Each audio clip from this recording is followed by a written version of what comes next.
백범 김구 선생 아시죠?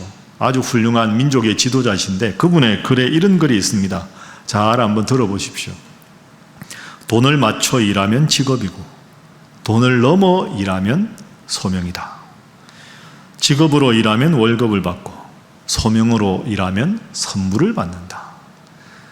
성경적으로 해석하면 하나님이 이 일을 나에게 맡기셨다는 자세로 일을 하는 것이 직업이 아니라 소명이고, 그렇게 열심히 즐겁게 일을 하면 하나님께서 선물을 주신다 하는 거죠.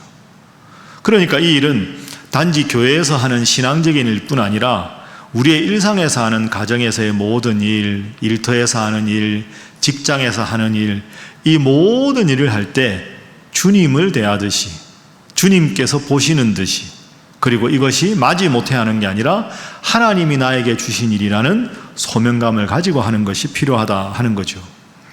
여러분들 중에는 목사님 저는 은퇴해서 이제 일하고는 관계없습니다, 혹시 그런 분 계십니까? 아닙니다.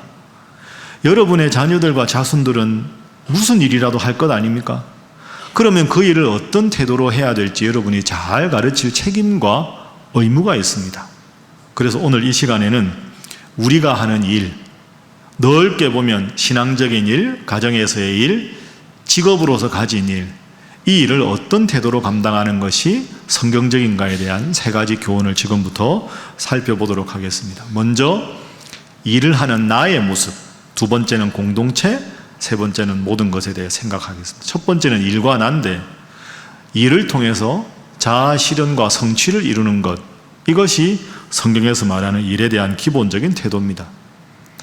제가 오늘 설교 제목을 일과 소명이라고 잡았는데요, 여러분 소명이라는 단어를 어떨 때 쓰십니까? 소명을 받았다, 흔히 어떨 때 쓰죠? 소명을 받았어요. 이 말은 소명을 받아서 신학교에 가서 목회자가 되거나 선교사가 되거나 그럴 경우에 소명을 받았다라고 말합니다.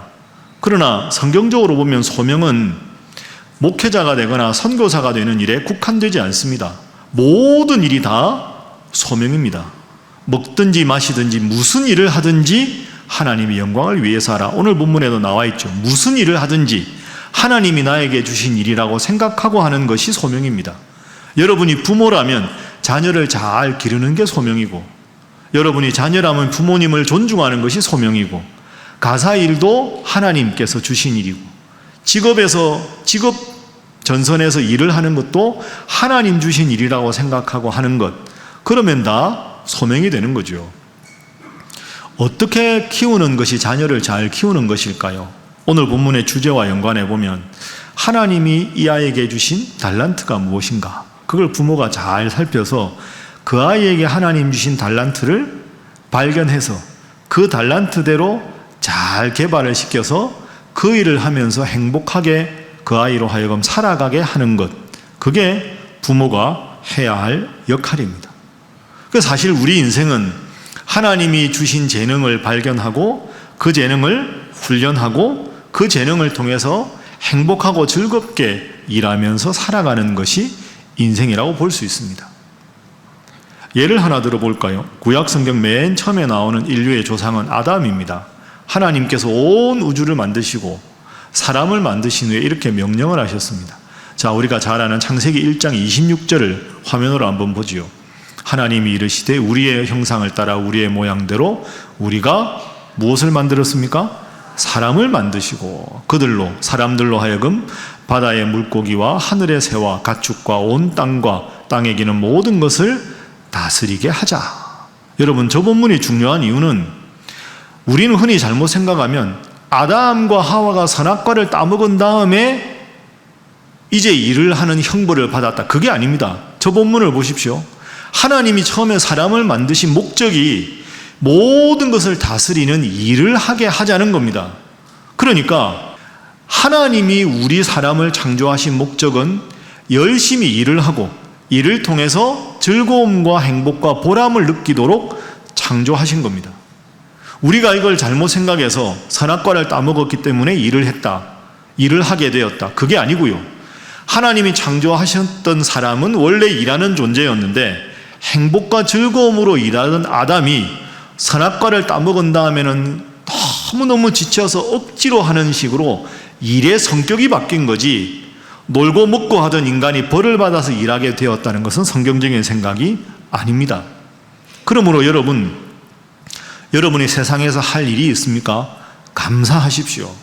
무슨 일이라도 기쁘게 즐겁게 하십시오. 왜 그렇습니까? 한번 저를 따라해 보시죠. 하나님은 우리를 일하도록 창조하셨다. 여러분 믿습니까? 열심히 일하셔야 됩니다. 옆에 분들과 인사 한번 하겠습니다. 열심히 일하시기 바랍니다.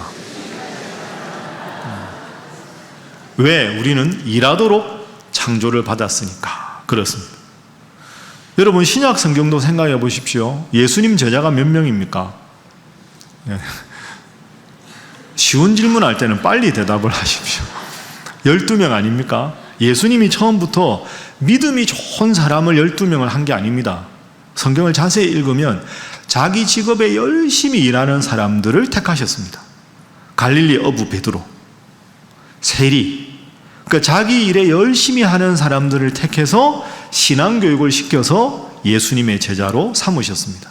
최초의 인간 아담도 열심히 일하도록 창조하셨고, 그리고 예수님은 제자들을 열심히 일하는 자들을 부르셨다. 그러니까 우리는 일하도록 창조되었기 때문에 여러분 억지로 일을 하는 것, 그거 성경적이지 않습니다. 제일 좋은 건 하나님이 나에게 주신 달란트대로 그 달란트를 개발을 해서 일을 하고 그 일을 통해서 내가 즐겁고 행복감을 느끼도록 그렇게 창조하신 거죠. 그러니 내가 지위가 높다 낮다, 돈을 얼마나 많이 번다, 그게 중요하지 않습니다. 하나님이 나에게 주신 일이면 직업에 귀천이 없다고 보는 것이, 도덕적으로 잘못되지 않으면 어떤 직업도 다 소중하다고 보는 것이 성경적인 일이다, 이렇게 생각할 수 있습니다. 그럼 여러분 모두가 직장을 안 나가시더라도 교회에서나 가정에서나 다 일을 하실 텐데 어떻게 일을 하는 것이 성경적인 태도인가, 두 가지만 우선 짚어보겠습니다. 자, 일에 대한 성경적 가르침 첫 번째는 하나님께서 주신 일에 능숙하게 하는 겁니다. 한번 따라해 보시죠. 능숙하게. 능숙하게 말은 쉽게 말하면 전문가가 되는 거죠. 프로페셔널이 되는 겁니다. 잘하는 사람, 저분한테 저 일 맡기면 걱정할 게 없어, 저분은 참 일을 책임감 있게 잘해, 능숙하게 일을 하는 게 필요하다는 거죠. 자, 성경 한번 찾아볼까요? 화면 보시면 잠언 22장 29절입니다. 자, 함께 읽어봅니다. 시작. 내가 자기의 일에 능숙한 사람을 보았느냐? 이러한 사람은 왕 앞에 설 것이요 천한 자 앞에 서지 아니하리라. 아멘. 능숙한 사람, 일을 너무 탁월하게 잘하는 사람은 왕 앞에 서게 될 것이다. 많은 사람들이 참 탁월하다 하고 인정받는 훌륭한 자리에 서게 될 것이다. 여러분 무슨 일을 하십니까? 가정에서나 교회에서나 직장 생활에서나 능숙한 전문가가 될 수 있기를 주님 이름으로 축복합니다. 두 번째는 즐겁게 하는 겁니다. 따라합니다. 즐겁게. 즐겁게. 인상 쓰고 즐겁게 이러지 마시고 즐겁게 하셔야 되는 게 필요합니다. 전도서 3장 22절 말씀인데요. 자, 그러므로 나가 누굴까요? 솔로몬입니다. 전도서는 인류 최고의 지혜자 솔로몬이 썼는데, 이 솔로몬이 위대한 지혜로 보니 사람이 자기 일에 즐거워하는 것보다 더 나은 것이 없음을 보았다. 즐겁게 일하는 겁니다. 그러니까 여러분 앞으로 어떤 일을 할 때 두 가지 꼭 기억하십시오. 첫 번째 뭐였습니까? 능숙하게. 두 번째는 즐겁게. 이렇게 하는 것이 성경적인 겁니다. 옆에 분들과 인사 한번 하겠습니다. 일의 전문가가 되시기 바랍니다. 한 번 더 할까요? 즐겁고 행복하게 일하시기 바랍니다. 그러니 여러분 전문가가 되고 즐겁게 일하면 성취감이 생기는 거죠. 그래서 일을 통해서 자아 실현을 하고 행복을 느끼는 것, 이게 일에 대한 첫 번째 성경의 가르침입니다. 두 번째 가르침은 나와 함께하는 사람들, 가정에서 일이면 가족들, 직장에서면 직장 동료들, 그 공동체와의 관계에서는 일을 통해 공동체에 유익을 끼치는 것, 그것이 필요하다 하는 겁니다. 나만 잘 되는 게 아니라 나와 함께 일하는 동료들이 나 때문에 더 행복하고 나 때문에 많은 도움을 받고 힘든 사람이 위로를 받고 가정에서나 직장에서나 그런 존재가 되어야 한다 하는 것이 성경의 가르침입니다. 아마 여러분들 마음으로 목사님 말씀은 이해하겠는데 왜 일을 가지느냐요? 당연하지요. 직장 생활을 왜 합니까? 돈 벌려고 하죠. 돈 벌려고. 돈이 제일 중요하지. 돈을 벌어야 가정도 잘 살게 되고 돈을 벌어야 헌금도 하고 그래야 교회도 잘 되는 거 아닙니까? 돈이 목적 아닙니까? 라고 생각하시는 분 계시죠? 고개를 끄덕이지는 필요는 없습니다. 아닙니다, 여러분. 직장 생활을 하면 돈을 버는 건 맞지만 돈 벌기 위해서 직장 생활을 한다. 그건 잘못된 겁니다. 논리적으로 생각해 볼까요? 오늘은 주일 아닙니까? 그럼 하나님 앞에 예배드리고 여러분 모임 갖고 그러면 오늘 주일을 보내는 목적은 하나님입니다. 그러면 직장 생활의 목적이 돈이라면 주일은 사는 목적이 하나님이고 월요일부터 토요일까지 직장 생활할 때는 직장 생활의 목적이 돈이라면 일주일에 하루는 신이 하나님이고 엿새는 뭡니까? 돈이 되는 거죠. 그러면 그런 삶은 하나님보다 돈을 더 중요하게 여기는 삶이 되는 겁니다. 그게 아니지요. 주객이 전도된 겁니다.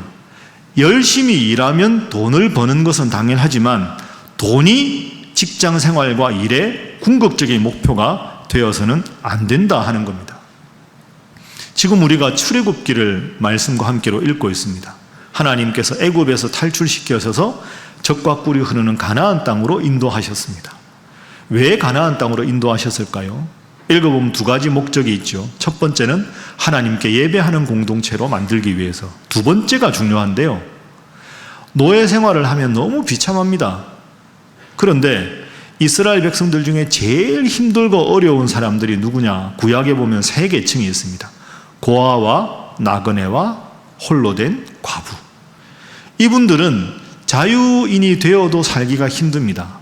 그래서 젖과 꿀이 흐르는 가나안 땅 가서 가난한 사람, 외로운 사람, 고아와 나그네와 과부라고 해도 그분들도 따뜻하게 보듬어서 행복하게 더불어 살아가라.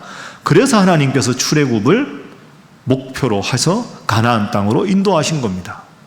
그러면 오늘 우리에게 적용을 해보면 나 때문에 주위의 분들이 행복하고 나 때문에 직장의 동료들이 감사하고 즐거워할 수 있게 하기 위해서 하나님이 우리에게 일과 직장 생활을 허락하셨다. 이렇게 보는 것이 성경적인 거죠. 여전히 여러분 마음속에 그래도 돈이 중요한데 그래 생각하십니까? 돈에 대한 가르침을 간단하게 정리를 세 가지로 하고 넘어가겠습니다. 성경에서 돈을 어떻게 보느냐? 첫 번째는 살아가는데 돈이 필요합니다. 그래서 성경은 돈과 현실 생활을 무시하지 않습니다. 사람이 떡으로만 사는 것이 아니요 하나님의 입으로 나오는 모든 말씀으로 산다. 떡으로만 사는 게 아니다. 떡이 필요한가요? 필요하지 않은가요? 필요하지요. 예배 끝나면 식사를 하셔야 될 거 아닙니까? 먹고 자고 하는 모든 의식주는 필요합니다. 성경은 돈이 악하다고 절대로 말하지 않습니다. 예수님 비유를 보면 돈에 대한 비유가 압도적으로 많습니다. 돈은 필요하다. 이게 중요합니다. 여러분 마태복음의 6장 33절 말씀 다 기억하십니까? 반응이 없죠. 화면 보겠습니다. 자, 함께 읽어보지요. 시작. 그런즉 너희는 먼저 그의 나라와 그의 의를 구하라. 그리하면 이 모든 것을 너희에게 더하시리라. 아멘. 먼저 뭘 구하라고요? 하나님의 나라와 하나님의 의. 하나님께 영광 돌리는 일을 먼저 생각해라. 의식주를 너희에게 더하여 주겠다. 그러니까 하나님은 의식주가 필요 없다. 의식주를 구입할 수 없는 돈이 필요 없다고 말씀하신 게 아닙니다. 첫 번째 가르침은 돈은 반드시 현실에 필요하다. 두 번째가 중요한 거죠. 먼저 구할 것은 하나님의 의와 하나님의 뜻이다. 그래서 두 번째로 돈에 대한 가르침은 돈이 일의 목적이라는 것은 성경의 가르침이 아닙니다. 열심히 일을 해서 보수를 받는 것이 돈 때문에 일하는 것은 아니라는 거죠. 여러분, 그리고 현실적으로 한번 생각해 보십시오. 우리가 우리말을 잘못 쓰는 경우가 있다고 제가 말씀드렸습니다. 돈 많은 사람을 뭐라고 합니까? 부자다. 부자를 한글로 풀면 뭐라고 말하죠? 잘 산다. 돈 많으면 잘 산다. 이거 아닙니다. 돈 많다 하는 것은 돈에 관한 거고요. 잘 살고 못 살고는 가치에 관한 겁니다. 돈이 많으면 잘 사는 게 아니지요. 우리 주위에 보면 돈 많은데 욕먹고 비난 얻는 사람도 많고요. 돈 없는데 멋지게 행복하게 잘 사는 사람도 얼마나 많습니까? 그렇죠? 그래서 여러분, 돈에 대해서는 정확하게 생각해야 합니다. 우리가 생각할 때, 행복하다. 저 사람 돈이 많다. 돈 많으면 행복한가요? 잘 모르시겠죠. 돈 많으면 행복한가? 저도 잘 모르겠지만, 돈이 없어 가난한 집은 별로 안 싸웁니다. 싸워야 나올 게 없거든요. 어차피 없으니까 그냥 사랑하며 사는 겁니다.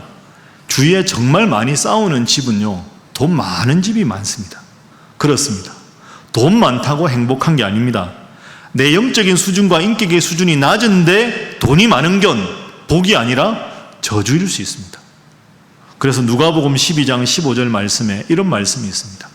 사람의 생명이, 사람의 행복이 그 소유에 넉넉한데 있지 아니하니라. 꼭 기억하십시오. 돈에 대한 마지막 세 번째 가르침이 제일 중요합니다. 두 가지를 구분해야 됩니다. 여러분 살아갈 때. 한번 따라해 보시죠. 필요, 지나친 욕심. 이걸 구분해야 합니다. 돈은 필요합니다. 우리가 살기 위해서. 그러나 지나친 욕심을 부리는 건 잘못입니다. 그러니까 여러분, 열심히 일해서 정당한 보수를 얻는 것 성경적으로 좋은 겁니다. 그걸 가지고 여러분의 삶에 꼭 필요한 걸 구입하십시오. 그러나 돈 더 많이 벌어가지고 내 필요를 넘어서서 나만 잘 되고자 하는 지나친 욕심을 추구하기 위해서 돈이 하나님이 되고 돈 때문에 하나님 믿는 믿음이 약해지는 것은 성경적이지 않습니다. 돈은 우리 삶에 필요하지만 지나친 욕심을 추구하는 도구는 아니다 하는 거죠. 이 점을 기억하는 것이 매우 중요합니다. 세 번째로 일과 하나님에 관해서입니다. 이를 통해 하나님께 영광을 돌리는 것이 필요하다 하는 것을 여러분 꼭 기억하십시오. 내게 하나님 주신 가정에서의, 교회에서의, 직장에서의 일을 통해서 하나님께 영광을 돌리는 게 필요하다. 그래서 우리가 늘 기도해야 될 것은 하나님께서 나에게 원하시는 게 뭘까? 그걸 깨닫고 그것대로 살아가면서 하나님께 영광을 올려드리고 그것으로 행복감을 느끼는 게 필요한 겁니다. 여러분, 많은 분들 중에 지금 직장 생활 하시는 분 많으시죠? 내가 직장 생활 한다 생각하지만 그렇지가 않습니다. 내가 내 실력이 좋아서 직장 생활 한다. 그럴듯한 말 같지만 정확하지 않습니다. 내가 직장에서 일을 하려면 우선 건강해야 합니다. 건강은 누가 주셨습니까? 하나님이 주신 겁니다. 내가 의지를 가지고 건강하고 싶다고 건강해지지 않습니다. 여러분, 그 직장에서 일을 할 수 있는 달란트는 누가 주신 겁니까? 하나님이 주신 겁니다. 하나님이 그 재능을 주셨기에 내가 일할 수 있는 거죠.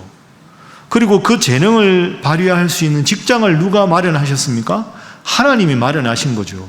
그러니 그 직장에서 내가 일하면서 행복할 수 있게 되는 겁니다. 그러니 생각해보면 내가 뭔가를 해서 하는 것 같지만 내가 뭔가 일을 할 수 있는 가장 기본적인 내 건강, 내 재능, 그리고 취업할 수 있는 일터, 동료, 이 모든 것을 주신 분은 사실은 하나님이십니다. 그러니까 우리가 직장 생활을 하고 가정에서 일을 하고 교회에서 봉사를 하면서도 이 모든 것을 주신 분은 하나님이다. 하나님의 은혜다라는 고백이 필요한 거지요. 우리가 아프면 병원에 가지요. 막 이렇게 찢어지거나 피가 나면 가서 소독을 하고 의사 선생님이 꿰매 줍니다. 그러나 여러분도 그것도 생각해 보십시오. 의료진이 탁월해서 치료가 되는 게 아닙니다.